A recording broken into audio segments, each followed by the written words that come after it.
guest likes to moon airport hangars full of people while licking the glass. You know him, you love him, he's mildly disgusting.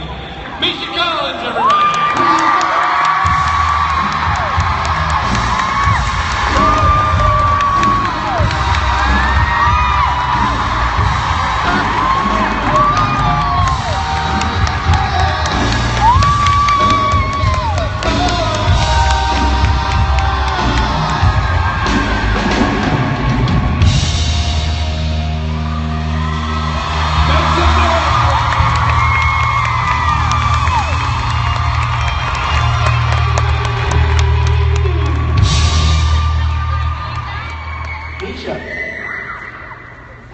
What's going on, sunglasses? What is up, my homies? So I was just doing a live stream, which I'm now continuing to live stream, just to see if we can say something to get ourselves arrested. Oh. But I was live streaming and I was recording other people, and then I pressed the button to flip it around on yourself, and I saw that I was wearing my sunglasses inside, which I was not aware of. And we need to say a word about it while you walk down the hallway. I feel super cool right now. Yeah. I was wondering if your live stream was on the beach. You didn't know it was inside. Yeah, that's how I knew you were an actor, though, because of the sunglasses. Yeah. Otherwise, you're just a regular guy. Yeah, I look normal otherwise. Whoa, whoa, whoa! Oh my gosh, he's civilian.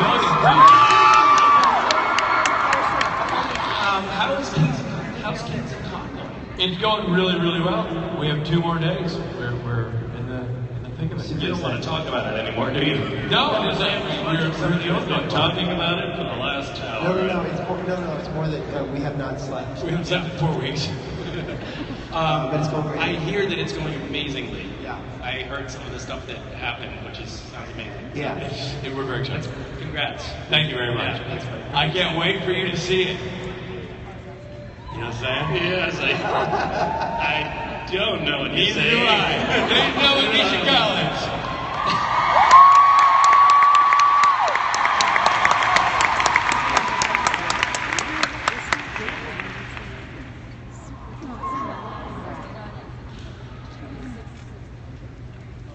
Okay. Guys, you're late. You missed all of the good stuff. We're just wrapping up right now, unfortunately. Sorry. How is everyone?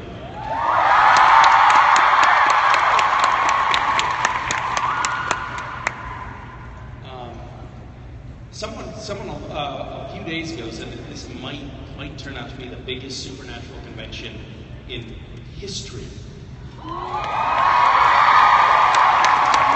Amazing. So congratulations on being part of a throng of people. Great achievement. Am I dying? Oh, am I enjoying? I was not making fun of your accent. Although it did sound like you said, are you dying? Which, when you're on stage in front of a huge audience, is not what you want to hear. Are you okay? I worked on this. It was actually kind of like my first starring role in a movie, and it was an independent feature, and it was the first day of shooting, and we did the first take of the first scene, and the director came up to me after the first take, and he said, Misha,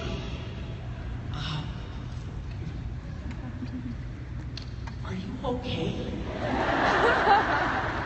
Which, I don't know if you guys are directors, but that's pretty much not how you're supposed to talk to actors. Like, you're supposed to say things that nudge them in the right direction, but fill them with confidence somehow.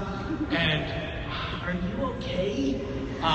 Really doesn't serve that function. So I cried inside, and then we forged on. No, actually, it got even worse from that point. He said, are you okay? And I was like, I thought I was.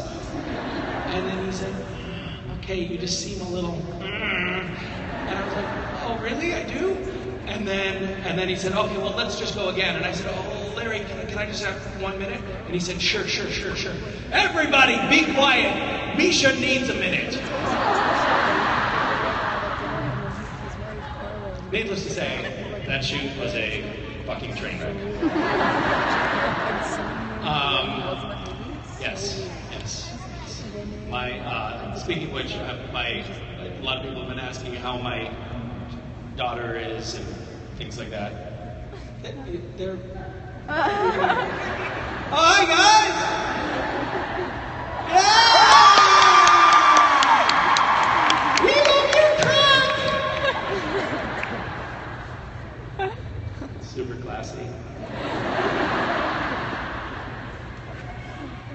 I did not do that. That was my body double up there. I would never do something like that. Something that crass. Yeah, my kids are, they're disgusting. They have lice. Those of you who I hugged closely in the photo op earlier, you should know that as of yesterday, my children were fully full of lice still. Just wanted to let you guys know that. So, but no one's even mad about that. I did do a fair amount of snuggling, head rubbing with people. Sorry about that, but I just wanted to share my pain. I learned something amazing about lice, which is that men who have gone through puberty, which I fall into the category of, not to brag, don't get lice. Isn't that amazing? Lice hate men's hair. It's crazy. I know. Yeah, man. Yeah. We're the only two people in this room who can't get lice.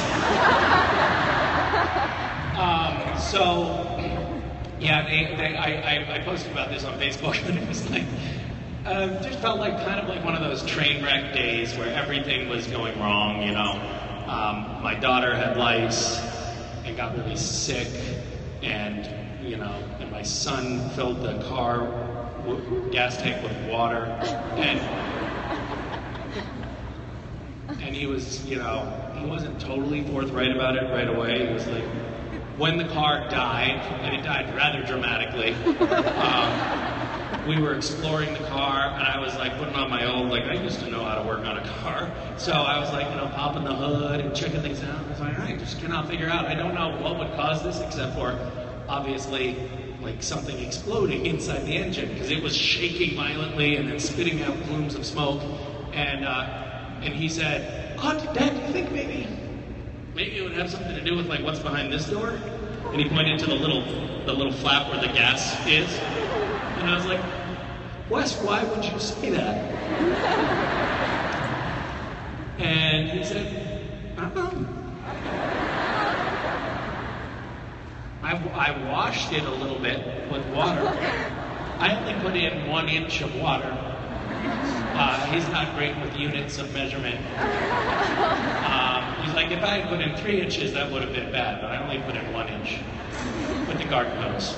And so, anyway, that car, that was a while ago. Still in the shop. I may never see it again. But I was getting into, we have 2 cars, and I was getting into the other car because that car was dead. I was getting into the other car, and I was about to turn the ignition, and the thing you don't want to do is run the engine if there's water in the gas tank. And I was like, wait a minute, Wes, did you put water in this gas tank too? And he said, no, Dad, I couldn't figure out how to unlock that door. I am off the hook. Anyway, yeah. We I love gotta you, Misha! Thank you. Are you saying that because of my suffering with my kids? No, we genuinely love you. Oh my gosh. So much. It's so strange to have this conversation with someone I can't even see your face. I'm blinded by this big white light. I'm just here. I still don't see you. I can vaguely tell that someone stood up and is waving frantically. And it's as if someone is drowning in the middle of the room. I was telling my daughter that she should eat her salad because You know, that's why her son is, my son is so fast, is because he eats a lot of salad. And that's why she's still having a hard time beating him at races. Also that she's half his size and wears giant boots, but I didn't tell her that. And then my wife texted me yesterday that she had said, Mom, I think West, because he eats so much salad, I think he's going to beat Trump. It's amazing.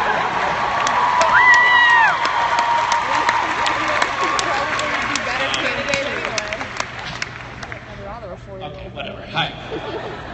Hi. So speaking of your family, my question actually has to do with cleaning up after an episode of Cooking Fast and Fresh. Yeah. How long does it normally take you? How what? How long does it normally take to clean up? Well, so we do this little cooking show sometimes, me and my son and daughter now, where they take control of the cooking process and they have the ingredients and they pick what we're making and they destroy the kitchen. And you're asking how long it takes to clean up. And the truth is, it's never really ever clean. It's never cleaned up. I'm still finding stuff. We did this baking fast and fresh or something. We did a baking experiment, which I had the smarts to move from the kitchen to the driveway. So we did the prep work in the driveway, which, by the way, it's like whatever we made has turned into some kind of mortar that is in between all the bricks, and no matter how much it rains, it stays there. But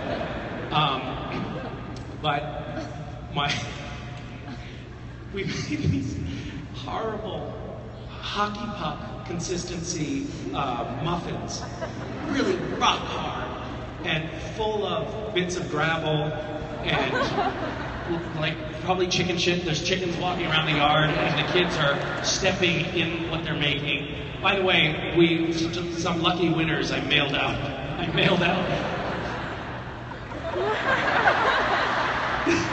This is the stuff that I'm amazed hasn't ended in a lawsuit yet. So I mailed out these muffins to poor people who ostensibly have won something. And I did label them, in fairness, I labeled them do not eat. But they're really awful. Anyway, we did that, I don't know when we did that. It was like March or something. And I just saw my daughter 2 or 3 days ago eating one of these hockey pucks. Where the fuck was that all along? I must have been in her sock drawer or something. She was like gnawing on it, and I thought she was going to break her teeth.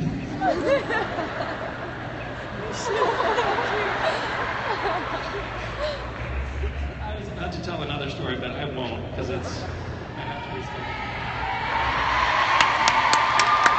I'm not going to, but it had to do with, no. Okay, thank you. Hi. My question is, why did you become Lucifer? Why did I become Lucifer? Yes. Well, first of all, oh God, this is going to be sort of potentially kind of devastating for you. So I'm not an actor.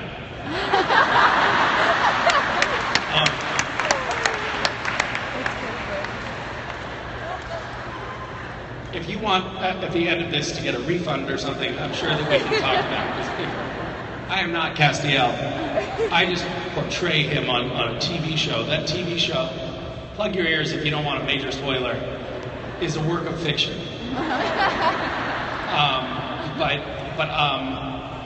I'm going to just go out on a limb and assume that you're asking about my character.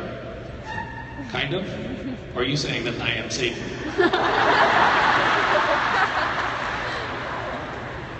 She's just stone-facedly staring me down. She's not gonna step in my trap.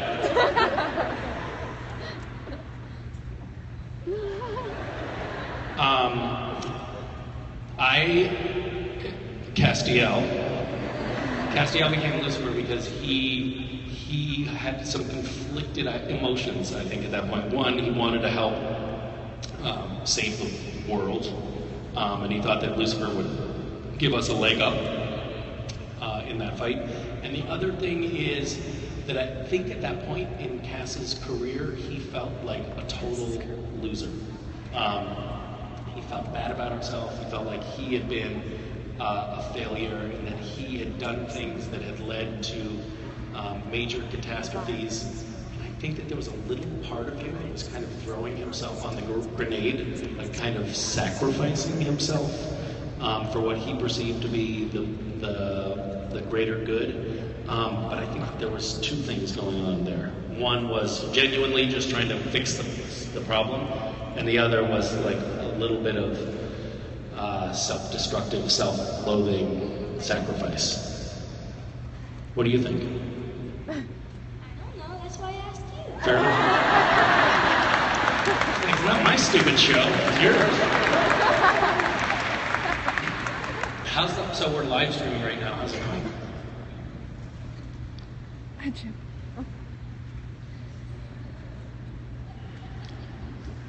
Okay. Hi, guys.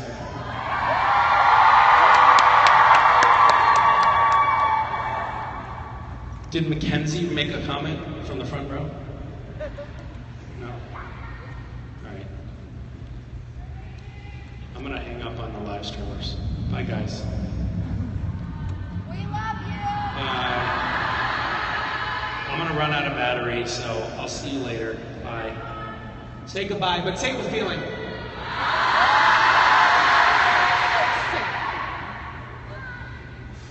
Thank you. Did you all sign the waiver? Sure. Yeah, I got you. You were like, waiver? Waiver? No, I didn't get one of those. That's not fair. Hi. Hi. How are you? Amazing. Not a wafer, a waiver. Somebody said that you were handing out wafers earlier. Can I get one of those? We're going to start doing communion at supernatural conventions. Just to be clear, we don't think of ourselves as a cult. It's a religion. So that we can get tax-exempt status. We're buying up a fleet of naval vessels that we will be spending some time on. Hi. Hi. I'm sorry to leave you hanging like that. That was rude. That's okay. I would stand here all day. Wait, you're what? I said I would stand here all day. It's fine. You would stand there all day? Oh, great. Okay.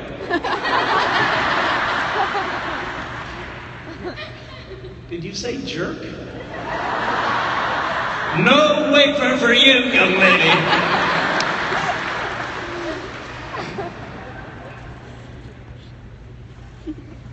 We were wondering, what's your favorite cast to play? Cassifer, Leviathan? I can stand here all day, honey. When you say we, is that like the royal we? Oh. My daughter. Oh, okay. Who stands at a respectful distance from They you. made her. What's that? They wouldn't let her come up here. Oh, really? Why? Because they're afraid that you guys would talk over each other or something? What are our rules now? One at a time. One at a time? Yes. What if you're related? It was. Do you get an she could stand exemption right for that? there, and I'm glad that they kept you back there. No, don't you let her come close to the microphone. I don't trust her because she's wearing a crown. It says free will on it. Team Free Will. Yeah, that's not part of our cult. No wafer for her either. Why don't you come up to the microphone? Hi. You're breaking the creation rules right now. I realize that. You're in big trouble. So, what is do you have a favorite, do you have favorite versions of all of the characters on the show? Or any of the characters? I do. I don't know if she does. Okay, I can see why they wanted to separate you two. You're fighting already. What are your favorites? Well, for Cass, I like Cassifer. Cassifer? Yeah. Okay. And I know you wanted to play him for a while, so I'm glad we finally got to. Okay, all right. Do you watch the show? Yes. What characters do you like? Like, who's my favorite? Who's your favorite character on the show? You? Yes! You get 2 wafers. Without you. I really need to get some wafers. this could be a real currency here. I really did enjoy playing Cassifer last season. That was awesome. It was just a lot of fun to get to do something totally different. And I love that the writers really gave me kind of put a lot of meat on the bones of that character and gave me a lot to play with, so I had a lot of fun with that. Yeah, it was good. I kind of got, it was fun to just play something so wildly different from Cass. I had started to wonder whether I could do anything other than Cass. I was afraid that I had broken myself as an actor, and that I would only be able to stand as a slouched, stiff-armed, monotone, gravel-voiced, socially awkward angel. So yeah, thanks for asking. Thank you. What? Stop Cass harassment? Stop making his life a living hell. I love that there's like protest, like, for God's sake, stand up for my fictitious character. He's been through enough shitty fictitious situations.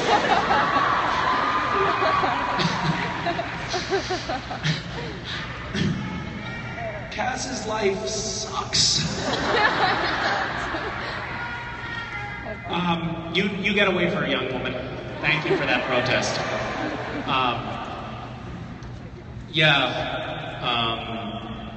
Cass has been through the ringer. Poor guy. But it was nice having him locked away for a little while so I could play Lucifer. So from an actor standpoint, it was fun having him subdued for a little while. Although I'm excited to have him back for this season. We're starting shooting on Tuesday.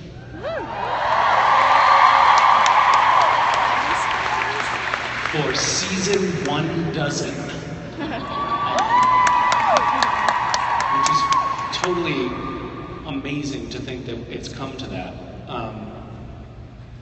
They must just not have any new shows. It's like, we keep trying to make a new show, we can't find anything at all. Let's just do Supernatural again, I guess. I don't think those guys are up to anything else. Yeah, it's pretty bizarre. Let's do a little poll. Do we have house lights in here? Wow, it's amazing how that just happens. By a show of hands that I can't see. How many of you have been watching Supernatural for 11 years? Like really? Now I don't. Hold on. Put your hands down, because I think that there's some of you who are lying. How many of you have been watching? Not just have watched all 11 seasons, but have actually watched from when they started airing 11 years ago? Oh come on! You were 5 years old. Really? She's lying about her age. So you're saying you're 22, 21? All right. Because we do meet a lot of people who are like 15 or 16, and there's no way they were watching it when they were 4. Or if they had been, they would now be full-blown serial killers. So that's actually quite a lot of people that have been watching the show for 11 years. Who has binged and caught up in the show in the last 3 years? Wow. So the more vocal majority are people who are the bingers. That's interesting. Good to know. Yeah, it's like it's a really long time for a TV show to be on the air. So you were 11 years old when you started watching. In my opinion, a little young. But that means, quite literally, you grew up with Supernatural. Like you've watched us go from being relatively fit and youthful to what we are now. That's amazing. Wow. Have you watched other shows for that long? You have? Do you just watch TV, only TV? That's all you do? What other shows? What has been on for that long? Like Grey's Anatomy and NCIS? Do you watch those shows? No. So you're like, hey!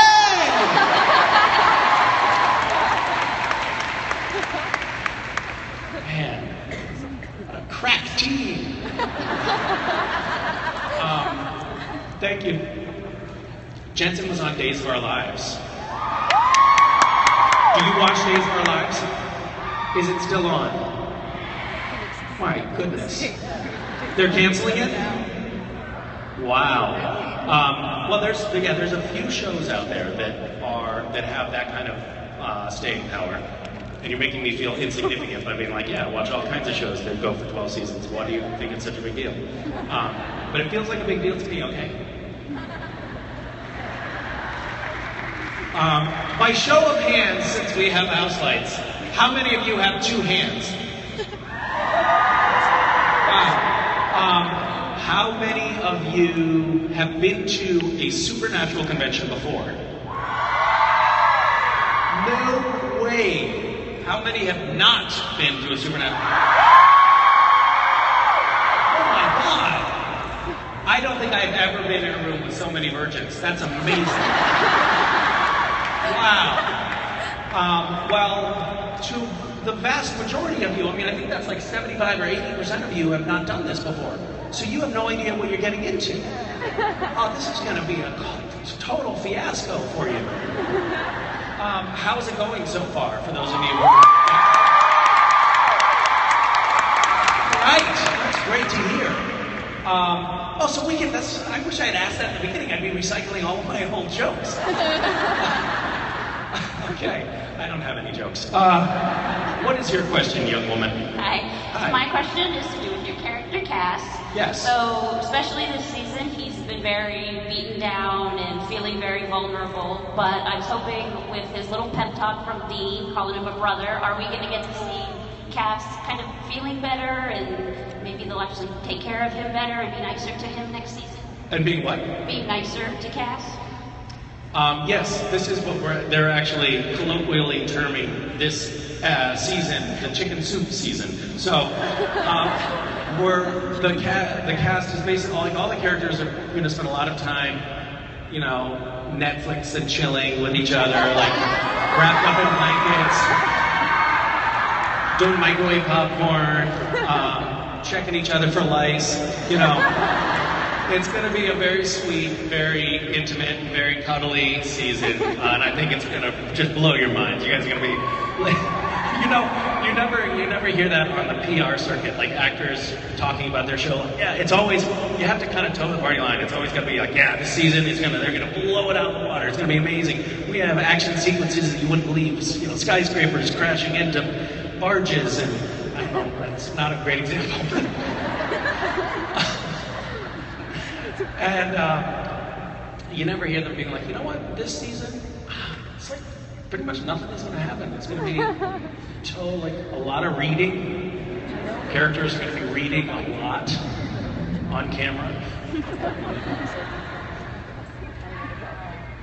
No, we're not actors.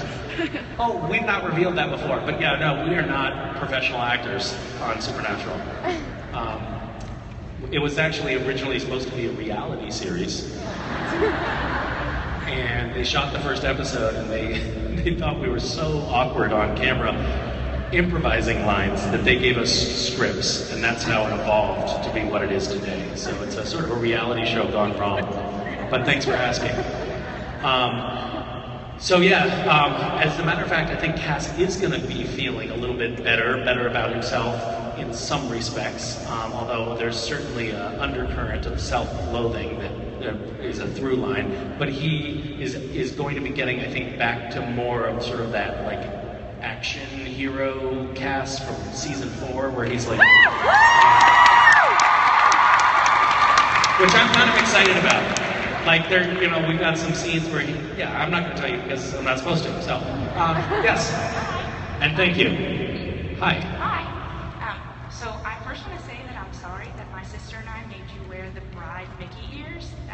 supposed to be for Mark? Mark Shepard was supposed to wear the bride Mickey ear hat. So in a photo op, I don't know how many of you have done photo ops yet or not.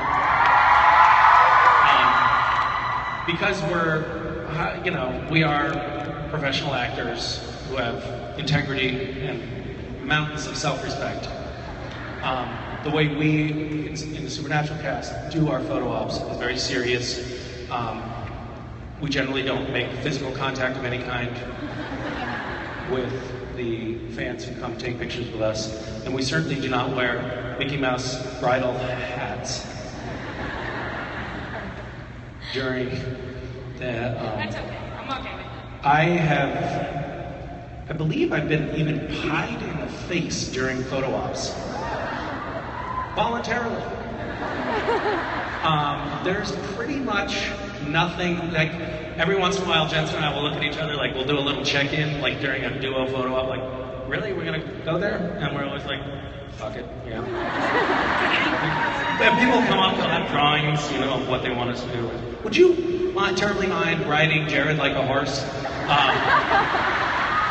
And I'm standing in the background pretending to pee on you, or whatever. And we'll be like, okay. Because we're, professional actors with heaps of integrity and self-respect. And, but Mark Shepard, he will not put a prop on his head, no matter what. I assume it's because he must have head lice. He must be one of those outliers, the men who can carry lice, because he doesn't want to infect anyone's hat. But if anyone has like devil horns or something like that they want Mark to wear, you can forget it. He's not going to wear your horns. I'm breaking the news to you now, since you've not been here before. It was quite funny. But he was going to wear the bridal hat, Yeah, and I was that's what going we were gonna have him It do. didn't pan out that way, did it? Oh, it's okay. Yeah, that was me. It's very fitting. Yeah, thank you. Okay, so my question is... Oh, that wasn't your question. I thought you stood in line just to apologize for the hat. Sorry. No, sorry to let you down. That's right. So my question is actually thought of by my sister, the red hair. Hi. Standing at an even more respectful distance. She wants to know, if you could be any dessert, what would you be?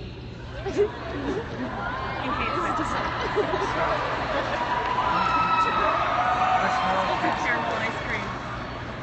I mean, we all know what Cass would be, but we want to know what Misha would be.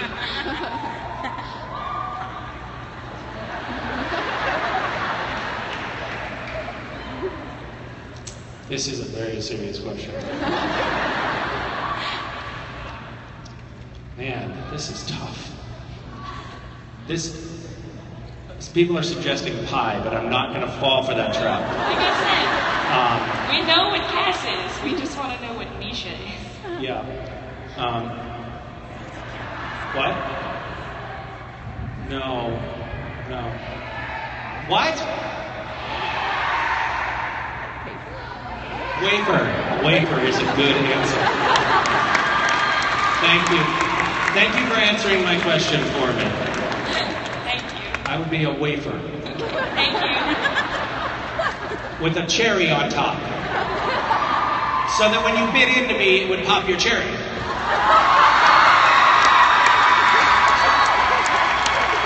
Damn. I knew I was. I actually, the minute you started asking that question, I was like, I'm going to cross the line. Don't answer this question. Okay, go. Hello. Save me from myself. I'll do my best. So, I was wondering if, given the circumstances that you directed under last time, if given the opportunity, would you go there again? Would I direct again on Yeah. Supernatural?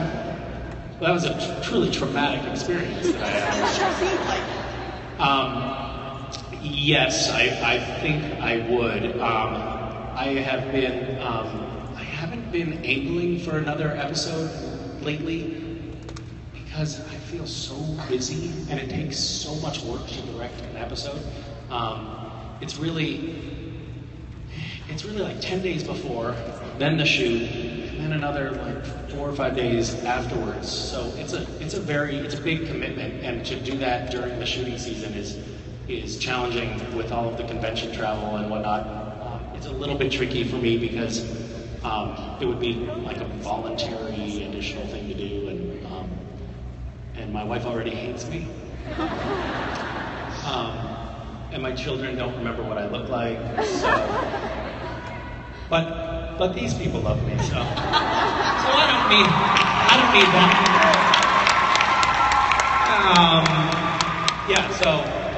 But yeah. I mean, ideally, of course, it would be an animated episode that the physical presence of, for example, Jared Padalecki and Jensen Ackles wouldn't be needed for the episode. Or we could do maybe an episode as simply an audio podcast. That would be amazing. Which could be recorded from remote studios. I would love that. All right. Yeah. Thanks for asking. Thank you. Hi. Hi, Misha. I'm Megan. My question was, how can you be such a social butterfly and like not be afraid, other than the fact that you're a celebrity and a lot of people talk to you and whatnot, but how do you have no fear?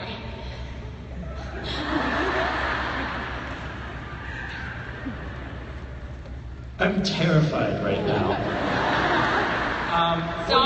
What do you mean? What do you mean? Like do you get nervous talking in front of people?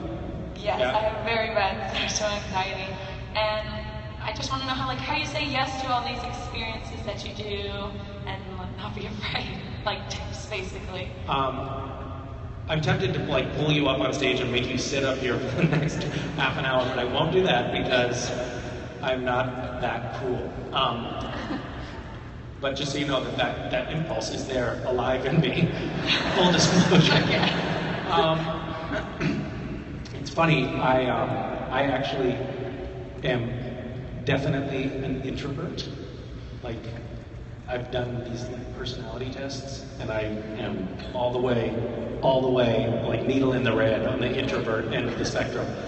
Given the opportunity to hang out with somebody or go have dinner or go stare at the wall by myself, I definitely pick stare at the wall by myself. And I also am kind of shy in a lot of situations. I have a younger brother who I used to always be so enamored of because he would just talk to strangers, and I was terrified of people. But I think that if you're sort of thrust into a situation where you just kind of have to confront a fear, it seems to dissipate somewhat. I still get nervous, a little bit coming up on stage, but I've done it so much now that a lot of that anxiety is gone. But the first time I came in to do a convention, I was like, they want me to come do a convention, and part of the thing is going to be a panel. And I was like, all right, that sounds fine. And you hear panel, everybody knows what a panel is. It's a few tables lined up, maybe 8 or 10 people sitting up, doing a panel together. Maybe I'd have to field one question, but it would be fine. And I got backstage and I realized, it's just going to be me and there's no table. And I'm going to just have to talk. I was terrified. But somehow, I don't know, I have a little bit worked through that anxiety over time, but I actually think that just pushing yourself up against that thing that you have fear of or resistance to, once you do it a few times, it kind of starts to go away. I think a lot of fear is related to uncertainty, so not knowing how something is going to go or what the outcome is going to be is something that gives us anxiety. But once you do something a number of times and you start to see, all right, I get how this is going to unfold, it becomes less scary. I remember when I was, how old are you? I'm 17. When I was 18, my girlfriend at the time and wife now, we decided that we were going to start a sleepaway summer camp for underprivileged urban teens. And it was a totally harebrained idea for people who had no idea what they were doing. And we decided that we were going to do that in the spring, and it was for that summer. So we just had 6 weeks to put this thing together, and we needed to raise a lot of money. And so we just started going door to door. And my wife was totally fearless. And we decided we drove to a rich neighborhood, and We split up. She went one way and I went the other way. And I saw her like just walk right up, knock on the door. They opened the door, invited her into the house, shut the door, and she was gone. And I was petrified. I was just sitting there. I remember I approached somebody's, like I walked down the walkway to their steps, and then I walked back again, and then I did it again, and then I sat under the tree in their yard, and I was like, my heart was pounding, and I was just working up the courage to go knock on the door. And then when I finally did, I gotta do it, I knocked on the door, and I was so nervous that they were like, sure, we'll give you whatever you want. This poor kid looks like he's gonna faint on us. And they gave me like $25, and it was just like that first thing that broke the ice, and the next one was a little bit less scary, and then after a while I was like, this is fun. Like I was having a great time, and people were like totally into it because we were into it. And we ended up raising like all the money we needed, just knocking door to door on random, admittedly in rich people's neighborhoods, but and we kind of lied. We were like, we live nearby, which we didn't. So they felt like we were neighbors, but it was for a good cause. Anyway, it's just a little story about like pushing through. I think when you push through the fear, it gets easier, but everything is scary at first. And you're young, you're only 17. You have your whole life to be terrified of. Thank you. Hi. Hi. First off, I just want you to know that you're my 3-year-old son Hunter's favorite character on the show. Yes, he's 3 and he watches you. He likes Supernatural better than Marty. I can't help it. You're gonna find, do you have any animals? You're gonna find your 5-year-old son with like the severed head of the neighbor's dog at some point. And he's gonna be like, look, Mom, I learned it from Supernatural. I think he was possessed. So I cut him up with my demon knife, which is your bread knife. Anyway. I wanted to ask, what was your most embarrassing or most memorable time like a fan has seen you out of a convention, like on the streets or in public? Did you say fantasy? What's my most embarrassing fantasy? There's a weird echo in here, so I'm not sure. Fan experience, like that. Fan experience. Whew. I'm so glad I didn't have to reveal that. I just dodged a bullet. My most strange fan experience? I like them recognizing you. What's that? Them recognizing you. Of them recognizing me? Oh, that's a great question. I don't know. I was recently at this, it was awful. I was at this like family style dining experience, and it was long. It was like 3 hours long, and I happened to be seated next to a bunch of people who were clearly like really big fans of the show, and it was pure coincidence. And they were so excited, but they wouldn't admit the whole time that they were fans or they knew who I was. And it was like actually, amazingly, one of the most awkward experiences in my life. Like there was this guy sitting next to me, he's like, yeah, dude, so what do you like to drink, man? Hey, you like doing selfies?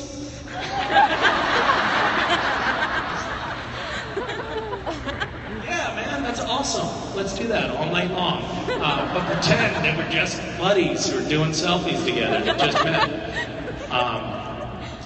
There are certainly weird experiences that happen from people recognizing you. I think sometimes I think the strangest experiences are when people have like a little synaptic break where they think that because they recognize me, that I also know them. And sorry to shatter anybody's illusions if that's how you think it works, but the TV is a unidirectional device. So a lot of times people will be like, oh my God, it's so good to see you. I've missed you. And you're like, wait, but I've never met you before. So that can be awkward at times. But generally speaking, it's mostly lovely experiences, I would say. The vast majority of experiences with people who know the show are actually quite nice and lovely. Sometimes I take more photos than I wish I would, but that comes with the territory. I think that we like to find things to complain about. So like actors who are struggling are like, oh, nobody recognizes me, and then as soon as people start recognizing them, they're like, oh, everybody recognizes me. So there's no middle ground. I was at the zoo in DC. I brought my son to the Washington DC convention, and we went to the zoo, and for some reason there were lots of people there who were asking to take pictures, and he did not handle it well. He was a little prima donna asshole. He was like, oh, great, another photo. Yeah, great, just what I want. Like right in their faces. I was like, no, it's fine. And then he, of course, like jumped into the photo at the last minute.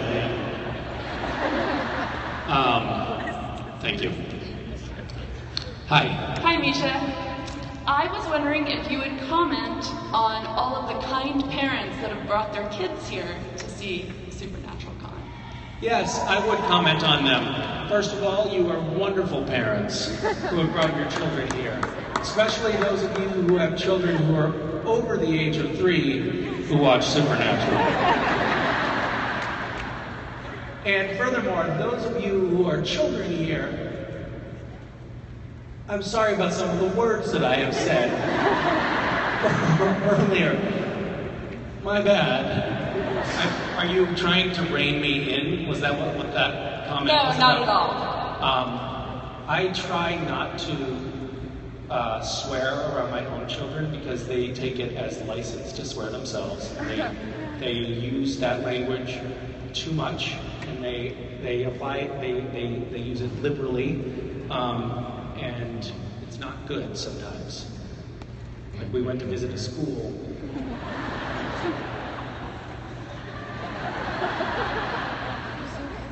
They do not like it when your prospective kindergartner is calling the kindergarten teacher 4-letter words. Me and my wife laughed, which further did not ingratiate us. But yeah, those of you, and I don't know that you're a parent or anything, but those of you who are parents, who brought your children here, are truly the best parents out there. I am not a parent, but You're not? Ah, damn it, I wasted that. It was all for you. But I would also like to say thanks for all the spouses that have come to support the people that love Supernatural. Wow, this is like a real love fest all of a sudden. Thank you.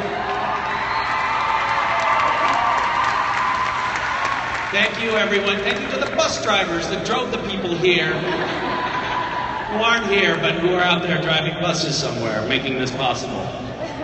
Uber, yeah.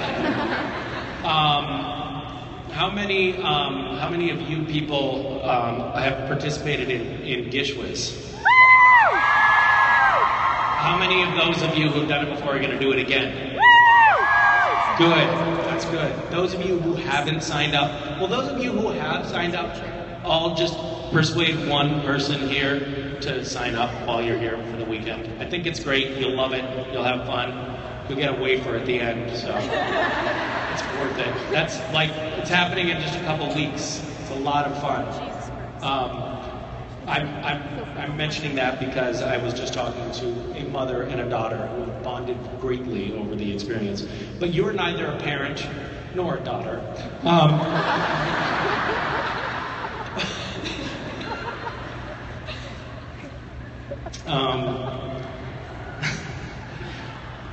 I hate it when stand-up comedians laugh at their own jokes. So I try not to laugh at my own, and sometimes I say things that are funny, and then I have to laugh. Do you have anything else that you wanted to say, or was that just a thank you to the parents for having children? Yeah, I just met some really wonderful parents here, and I just wanted to... Oh, so you're trying to suck up to somebody right now? Yeah, basically. Great. Well played. Well played. She just met some very wealthy parents. And, hi.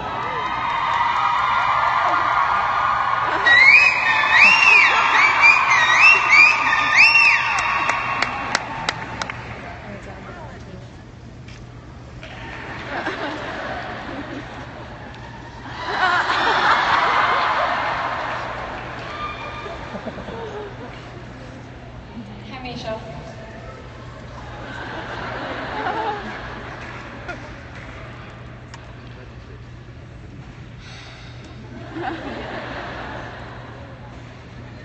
Hi. My name's Lena, and today I've stepped out of my comfort zone a lot to the point where I cried. Wait. I can't quite hear you for some reason.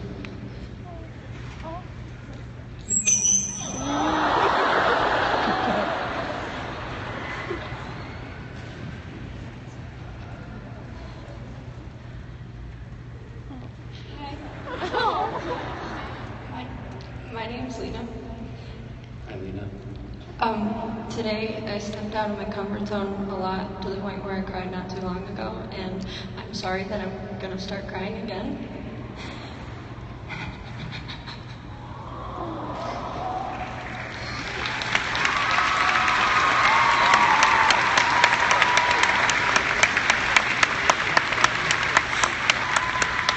But my question is, what's the best way to step out further from my comfort zone? Goodness. Well, probably a good step would be asking a question in front of 2,000 people. That is pretty uncomfortable for anyone.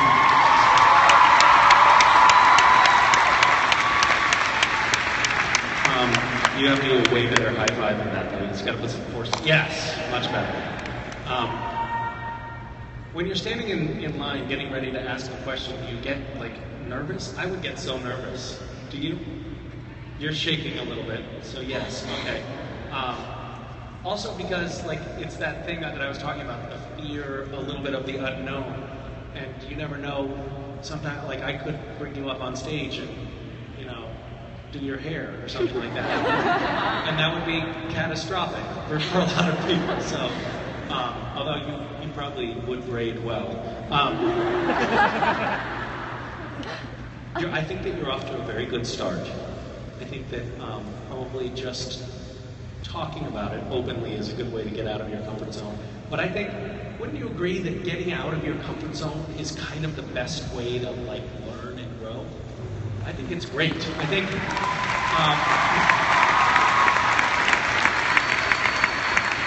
I'm one of those people that I used to write my journal. I was recently going through my journals from high school and college, and I would write these things that were totally insane. They were insane. They were the ramblings of a crazy person. And it was like, from now on, I'm only going to sleep 2 hours a day. You know? And I'd write down these very firm edicts for self-improvement about myself. And none of them ever materialized, but there was one kind of through line, which is that I was always trying to push myself to do something. I bored her. I think that's where, one of the things that I wrote though, at one point was, it was like right around the new year, and I said, this year, I'm going to do one thing that terrifies me every day. That is not a good idea. You don't have to do that to get out of your comfort zone. But it is interesting, I think, to notice where you have internal resistance about things. Like there are times when you just don't do something, not because you're terrified of it, just because it's just outside of your comfort zone. It's like you have resistance, and so you stop, and you don't even really know why, but it's like because you're sort of breaking out of a habit that you have formed without even realizing that you formed that habit. And I think, I personally think that those moments when you can push through that, you don't have to terrify yourself, but just notice, why not do this new weird thing? Why not go up and ask a question in front of 2,000 people of a weirdo who's probably going to try to embarrass me? You know, why not? Maybe something good will come of it. I don't know. Thank you.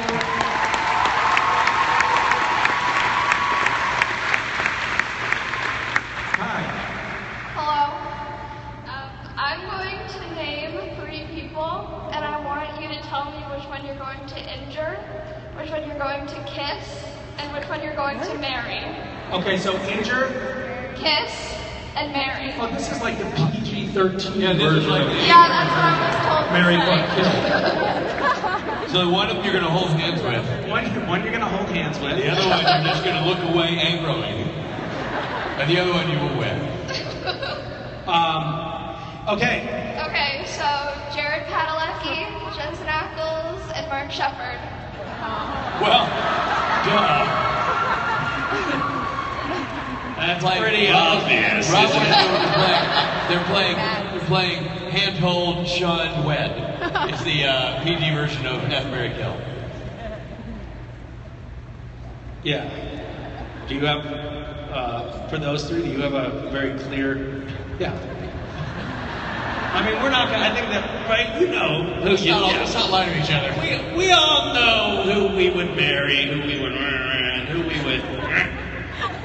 we're not gonna say, but I think there is a correct answer. You spend a few days with those guys and it becomes crystal clear which is which. We're laughing because it's so true.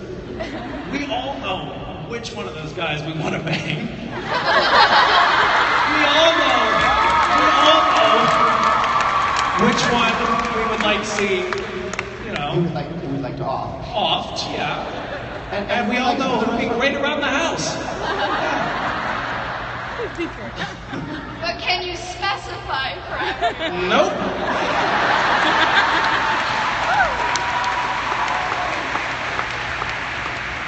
Do we have any other questions? Speak of the devil!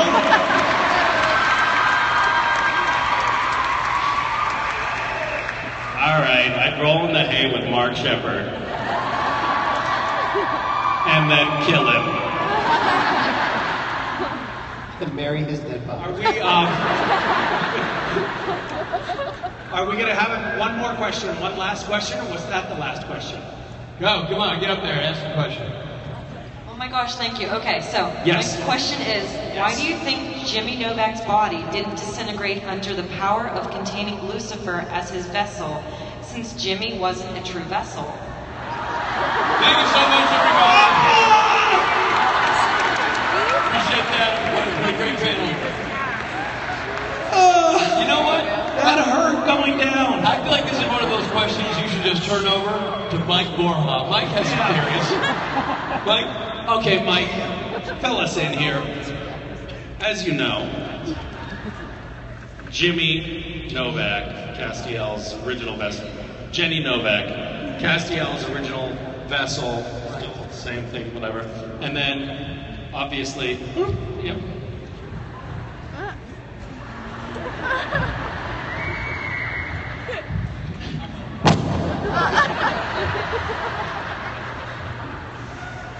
A well-oiled machine up here. Anyway, why didn't Lucifer blow up the chemical? Why didn't the vessel? Yeah, I got it for you. Yeah. What's the question?